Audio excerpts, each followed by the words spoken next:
Hey everybody, welcome to the channel. Now I will show you how to enable video saving in TikTok.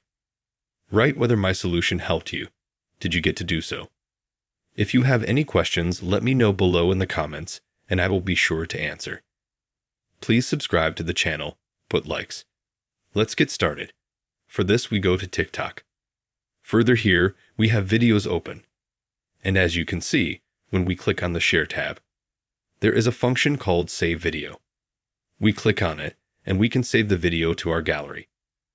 If you want people to be able to save your videos from your account, you need to enable this feature. So you go to Profile. There's 3 bars in the top right-hand corner: Settings and Privacy. Here, you scroll down. Find Privacy. You scroll down to the bottom. Then you find a tab called Uploads. And now Video Uploads. If you have it turned off, you need to turn it on. That way your videos that you have will gain views. People will be able to keep sharing them, and you will become even more popular than you were before. It's just so easy to do. Let me know if my solution helped you. Did you get it to work this way?